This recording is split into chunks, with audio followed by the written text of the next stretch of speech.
Merhaba Şarima, merhaba. Roj roşnayı. Meşte etiyadı saat şehri Cemşon, aton saat şeşi Cemşon.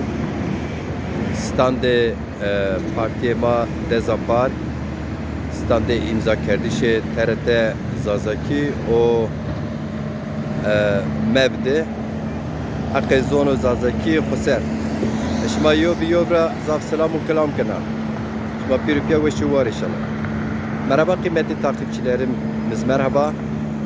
Saygıdeğer halklarımız merhaba. Ankara Ulus Meydanı'nda hepinizi selamlıyorum.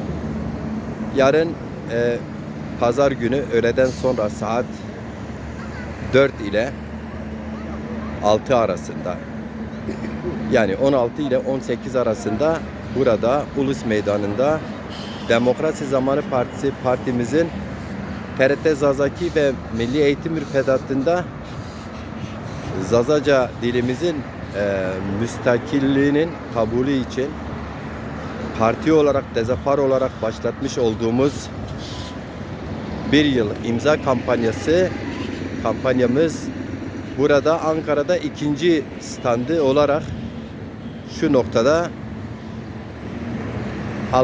halklarımıza Real'da imza standı açıp kampanyamıza devam ettireceğiz.